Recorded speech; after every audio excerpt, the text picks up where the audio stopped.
5 minuuttia meni lähetystä, niin ensimmäinen ihminen lähti mukaan peliin. Kysymys on siis äärimmäisen suositusta televisio-showsta.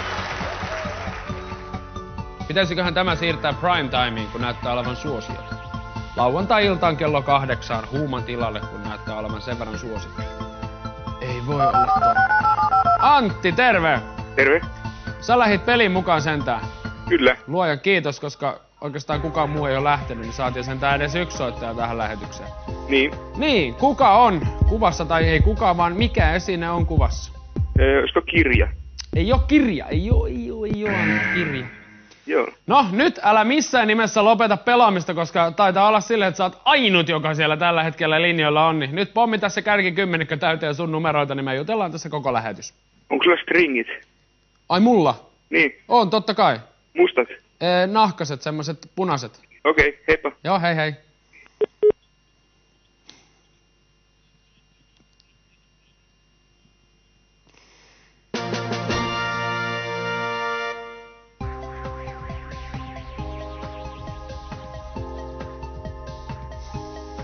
Ei ollut kirja.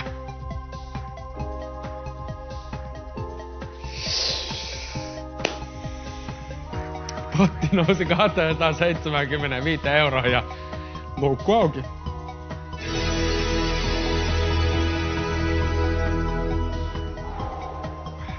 No niin. Nää on näitä suoran lähetyksen suolia. Suolia! Kun suoran lähetyksen suola.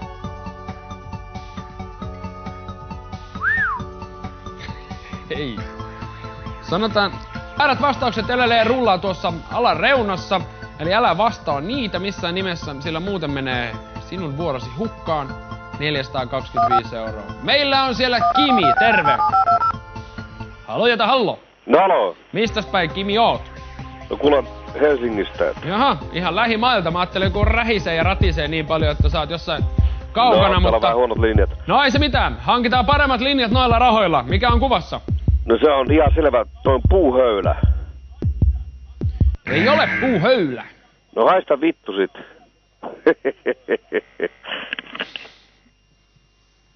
Hii.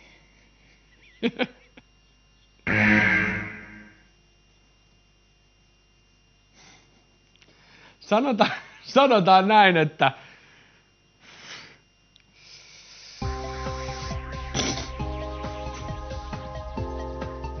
Mitä täällä tapahtuu?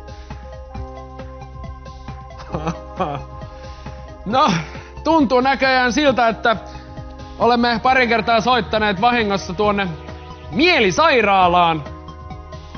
Ainakin pelaajien jutuista päätellen, mutta ei siinä sitten mitään.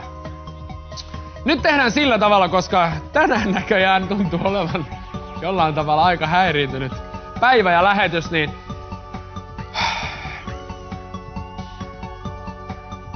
Hei, hyvää päivää.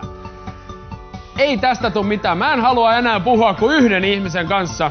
Jos sieltä tulee tollaista tekstiä, niin puhumme tasan tarkkaan yhden ihmisen kanssa enää tässä lähetyksessä. Hän tulee olemaan siellä 8 ja minä aion soittaa hänelle 12 minuutin kuluttua. Ja jotta ei varmasti tule väärää vastausta ja minä pääsen täältä vihdoin pois, niin nyt jätkät juman kautta sitä luukkua auki sen verran, että se paljastuu. Mikä se esine on? Kattokaa nyt, siinä teillä on. Tällä kuivataan hiuksia ja tukkaa ja ihan mitä kaikkea, vaikka selkäkarvoja.